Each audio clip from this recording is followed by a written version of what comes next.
جب ماہ سیام رمضان المبارک جلوہ گر ہوتا ہے، جنت کے 8 دروازے کھول دیے جاتے ہیں، جہنم کے دروازے بند کر دیے جاتے ہیں اور شیاطین جکڑ دیے جاتے ہیں۔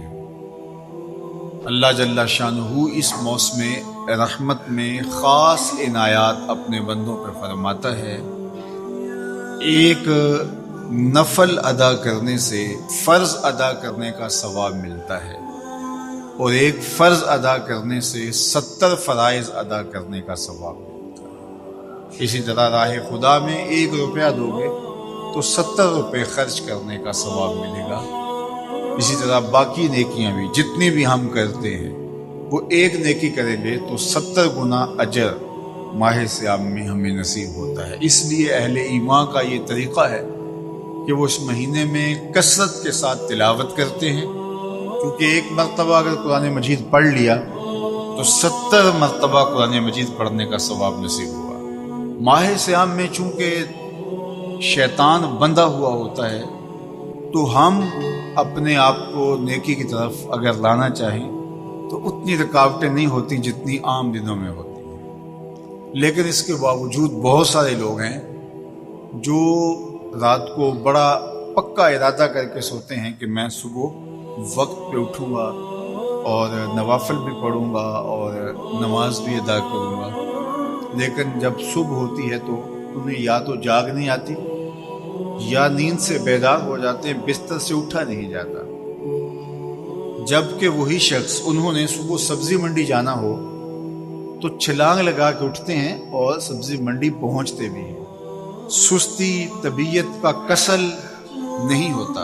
عمومی طور پہ ہم اپنے آپ کو بیمار تصور کر لیتے ہیں اور سستی اور کسل کا نام دے کر کے، بہانہ دے کر کے ہم کہتے ہیں کہ بس کیا کریں، ہم کو ارادہ کرتے ہیں روز لیکن ہم سے اٹھا نہیں جاتا، بس طبیعت اس طرح کی ہے، کسل ہے، سستی ہے۔ یہ بات ذہن میں رکھیے گا کہ ارادہ کرنے کے باوجود بھی صبح جب ہم اٹھ نہیں پاتے یا کوئی بھی نیکی کا کام ہم کرنے کا ارادہ کرتے ہیں تو ارادہ کرنے کے باوجود ارادہ ہی رہ جاتا ہے، ہم کر نہیں پاتے، تو اس کا سبب یہ ہوتا ہے کہ بہت سارے ہم گناہ کر چکے ہیں اور ان گناہوں کی وجہ سے ہم نیکی کی توفیق نہیں پاتے۔ حضرت حسن بصری رضی اللہ تعالی عنہ نے یہی وجہ اس کی بیان فرمائی ہے۔ تو اس کا بہترین طریقہ یہ ہے کہ توبہ کی جائے، اور توبہ بھی سچے دل سے کی جائے، رو رو کے اللہ سے گناہوں کی معافی مانگی جائے، اور سچے دل سے جب توبہ کی جائے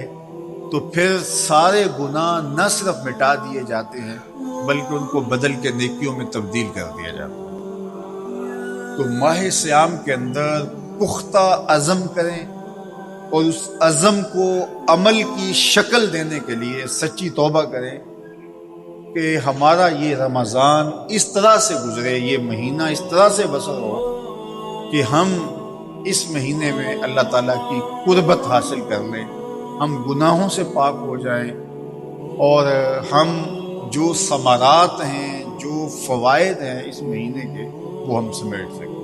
تو یہ وہ مہینہ ہے جس کے انتظار میں میرے اور آپ کے آقا و مولا اپنی آنکھیں لگائے ہوتے تھے اور دن گن گن کے وقت گزارتے تھے کہ ماہ سیام آ رہا ہے۔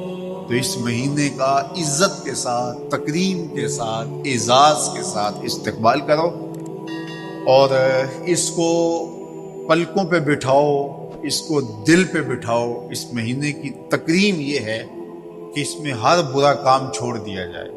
اگر کوئی شخص برا کام نہیں چھوڑتا اور روزے رکھتا ہے تو میرے اور آپ کے آقا و مولا کا ایک فرمان سن لیجئے، من لم یدع قول الزور والعمل بہ فلیس للہ حاجۃ فی ان یدع طعامہ و شرابہ۔ فرمایا کہ جو جھوٹ اور برے کام نہیں چھوڑتا، اس کے بھوکا اور پیاسا رہنے کی اللہ کو کوئی ضرورت نہیں ہے۔ تو روزہ خوراک بچاؤ مہم نہیں ہے جو چلائی جاتی ہے، بلکہ یہ تزکیہ نفس کا موسم ہے، باطن کی صفائی کا موسم ہے، اور باطن کی صفائی نہیں ہوتی جب تک ہم کوشش کریں۔ آپ کے بدن پہ بہت ساری میل چڑھی ہوئی ہے اور جمی ہوئی ہے بدن کے ایک ایک عضو پہ میل، تو آپ پانی میں چھلانگ لگا کے باہر بھی آ جاتے ہیں تو میل نہیں اترتی. چلو کچھ نہ کچھ فرق تو ضرور پڑ جاتا ہے، لیکن میل نہیں اترے گی. میل کب اترے گی؟ جب آپ اپنے بدن کو مل مل کے اس کے اوپر صابن لگا کر کے اچھی طرح سے اس کو جب اتاریں گے محنت کوشش سے، تو پھر آپ کا بدن مہک جائے گا، ہلکا پھلکا ہو جائے گا، میل اتر جائے گی. یہ موسم رحمت ہے، اللہ کی رحمتوں کا می برسے گا. اس سے کچھ نہ کچھ فائدہ تو ہوگا ہی، لیکن حقیقی فائدہ وہی حاصل کرے گا جو اپنے گناہوں کو مل مل کے دھوئے گا اور اپنے آپ کو صاف کرنے کی کوشش کرے گا. تو اپنے من کے میل اتارنے ہیں، اپنے باطن کے میل اتارنے ہیں، اپنے اعمال کی درستگی کی کوشش کرنی ہے. صلاۃ التراویح مسجد میں نہیں آ سکتے تو گھروں میں پڑھ لیجئے. جس طرح بڑی عمر والے لوگوں کو، بیمار لوگوں کو کہا گیا کہ آپ گھروں میں پڑھ لیں، بچوں کو کہا گیا. لیکن چھوڑیے گا نا، یہ رمضان المبارک کا خاص عمل ہے. آج کل دین بیزار طبقہ مختلف جگہوں پہ بیٹھ کے مسجد پر، مدرسے پر، تراویح پر، ان چیزوں پر تبصرہ کر رہا ہے اور اتنا ہلکا ثابت کرنا چاہ رہا ہے ان امور کو، جس طرح یہ چیزیں ہوتی کچھ نہیں ہیں.